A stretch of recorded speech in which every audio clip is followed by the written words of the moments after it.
Hey parents, do you use timeouts as a way of disciplining your children when they're not listening or otherwise behaving badly? Maybe you've been told that this is the best thing to do from someone you trust, including your pediatrician. The trouble with timeouts, as you may have already learned, is that they usually stop working if they ever work at all. Beyond this, they can also be harmful to the parent-child relationship, and they usually just make behavior problems worse. In this video, I'll explain why timeouts are usually ineffective, how they can create bigger issues over time, and talk about parenting strategies that actually work and that don't do damage to your relationship with your child. My name is Todd Sarner, and I'm a psychotherapist and parenting coach. My mission is to provide parents like you with the education and resources that you need to have the family life that you've always wanted and to raise children that thrive. Timeouts are a strategy of taking attention away from a child who's acting out in some way.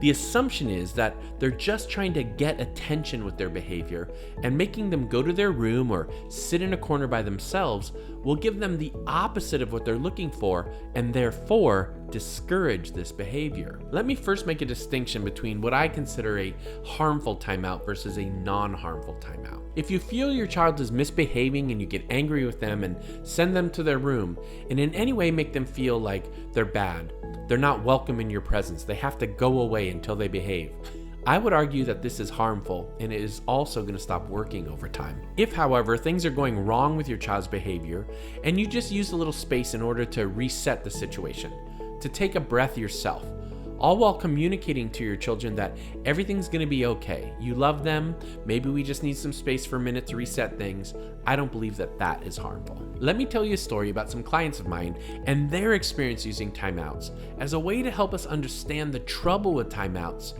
and what we should be doing instead. I've changed their names for confidentiality. Danny and Sandy stood in the living room, a mixture of frustration and helplessness clouding their expressions. Their 4-year-old daughter, Emma, was in the midst of a full-blown tantrum, her small fists clenched as she wailed at the top of her lungs. Meanwhile, their 7-year-old son, Lucas, was glued to the TV, blatantly ignoring his parents' repeated calls to turn it off and do his homework. "Emma, please, you need to calm down," Sandy pleaded, her voice barely audible over the cries. She glanced helplessly at Danny, who was trying to reason with Lucas, only to be met with a defiant stare and a stubborn shake of the head. Danny and Sandy were like most of the moms and dads I've met. They tried really hard to be good parents and not to be harsh disciplinarians. But when their son started acting out sometimes when he was around 5, they just didn't know what to do. They asked their pediatrician for advice. She suggested that they should use timeouts with their son, so that's what they did, telling him to go to his room for 5 minutes every time he was misbehaving. At first, this seemed to be the answer they were looking for. Even suggesting he would get a timeout would sometimes be enough to stop some behaviors. But over time, they noticed them being less effective, and now they were clearly just making things worse. By the time they came to me, they were at their wits' end and desperate for some answers. The origins of the timeout. Timeouts were invented with good intentions, seen as a less harmful alternative to spanking, a practice that was very, very common not too long ago. It's good that we don't spank our children anymore, and we should never go back to it. As was the case with Danny and Sandy, many parents these days are introduced to timeouts by their pediatricians. In fact, the American Pediatric Association recommends the practice of 1 minute of timeout for each year of the child's age. I am not questioning the intentions of these doctors. They're trying to provide parents with a less harmful alternative to spanking. I would just argue that there are better alternatives out there, and that a lot of the time timeouts are harmful themselves and ineffective. The need for connection and closeness with those we love is the greatest human need. A well-established area of developmental psychology called attachment theory is dedicated to studying this phenomenon. One of the rules of attachment is that most of our behavior as humans is determined by how well we're able to hold on to those we love, how we're able to feel deeply connected even while we're apart. When we feel a deeply rooted sense of connection, we thrive. When we feel alone or disconnected, we want to be connected.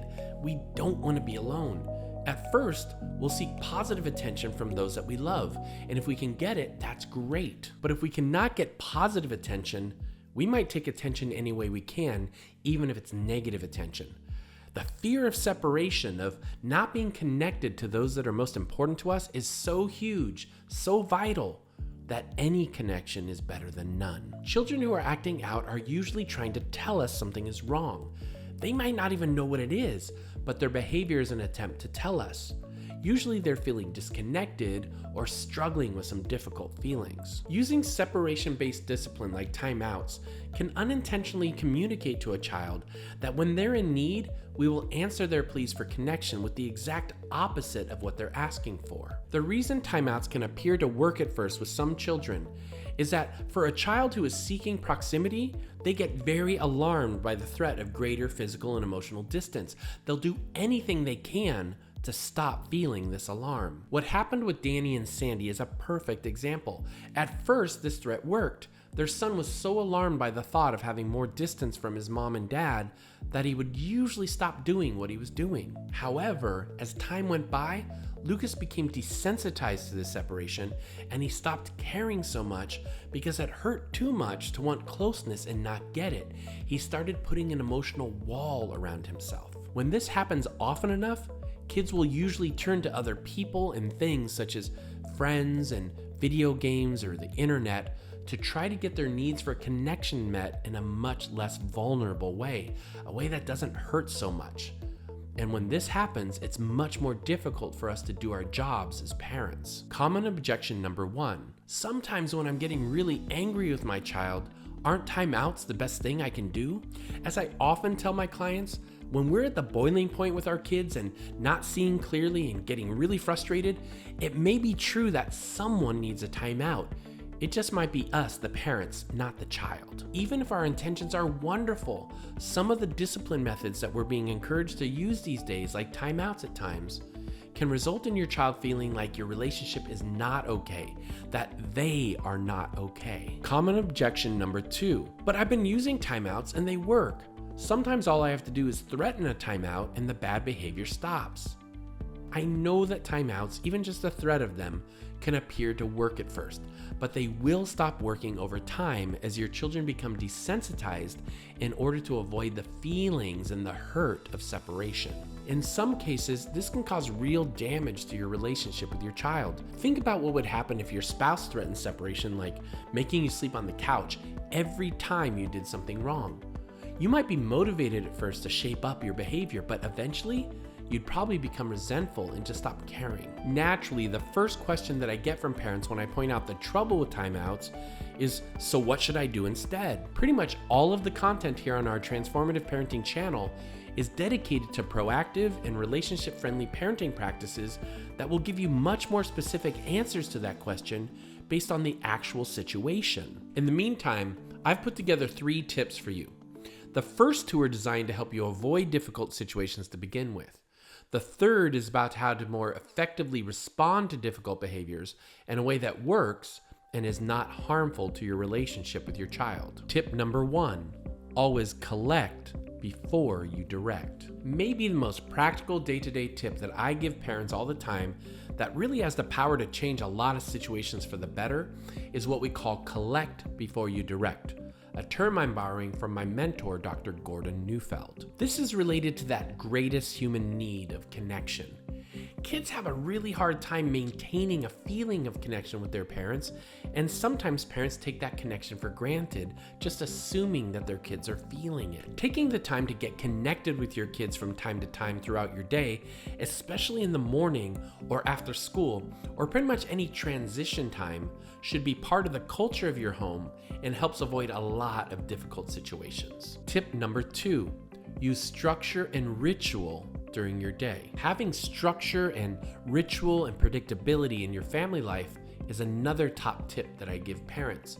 A lot of behavior problems are directly linked to times in which children don't have enough of these things. One reason for this is that kids feel more anxious when there's not enough structure and knowing and predictability in their day. And anxiety is a main contributor to behavior issues. Another reason is when kids don't know what's happening next, they usually fill in that space of not knowing with something they want to do or the thing you did yesterday. And when something else then happens, they get more upset or defiant. Create more structure and ritual and knowing in your day, and you will experience less behavior issues with your kids. And just like tip number 1, do this especially during times of transition because that's when most of the problems happen. Tip number 3, have a consistent approach to consequences. Children need to learn about cause and effect, meaning they need to understand that their actions and behaviors have consequences. They need to know this now because it guides their positive behavior day to day, but they also need to know it to be successful in life. Teaching consequences the right way is the number 1 tool that parents have for positively guiding their children's behavior, and it doesn't require punishment. In fact, if a child experiences it as punishment, it doesn't work. Kids need to know clearly what the rules are, and the rules must be consistent. And the consequences for breaking these rules must be reasonable and linked to what they actually did or didn't do. And then when we give the consequences, when we speak the consequences, they must be spoken in a calm and matter-of-fact way. Now, I wanted to get back to our story about Danny and Sandy and their family and let you know what happened. But before I do, let's talk about the consequences of liking this video and subscribing to our channel. Liking our videos and subscribing to our channel helps us a lot, and it also helps YouTube by letting them know what kind of content that you most like in your feed. I worked with Danny and Sandy for about 3 months. Over that time, they completely transformed their approach to parenting, in part because they took to heart these tips that I've shared with you. Their home became a place of calm and connection with much less upset. They dedicated more time to engaging with Emma and Lucas and creating special moments together. But specifically, they became much more aware of getting into connection with their kids and not just assuming it was there. Structure and ritual had also become a cornerstone of their daily life. Mornings began with a nice family breakfast, setting the tone for the day ahead. A visual schedule on the fridge helped Lucas and Emma know what to expect, reducing their anxiety and resistance. Bedtime routines, once a battleground, were now a peaceful end to the day, filled with rituals and quiet conversations. Importantly, Danny and Sandy had become much more adept at teaching consequences in a consistent and matter-of-fact manner. When rules were broken, the consequences were cleared and followed through with calmly, without anger or harshness. This approach not only taught responsibility, but also fostered an environment where mistakes were just seen as an opportunity to learn and grow. The children, now feeling more respected and understood, responded with cooperation and a newfound sense of self-discipline. The transformation in their home was palpable, filled with more laughter and fewer conflicts, a testament to the power of connection, structure, and thoughtful guidance. That's our video for today. I really hope you liked it. Please leave your comments and questions below, and be sure to let us know what topics you'd like to see in our upcoming videos. And be sure to check out other videos on our channel, including ones that I've referred to today. I think you'll find that the consequences video is the most specifically helpful when it comes to forming an approach to discipline that works better than timeouts. And now it's time for our parenting quote, and today's parenting quote is by Dr. Otto Weininger, and he said, "Sending children away to get control of their anger perpetuates the feeling of badness inside them. Chances are they were already feeling not very good about themselves just before the outburst, and the isolation just serves to confirm in their own minds that they were right." Something to think about. Thanks again for being here, and I'll see you in the next video.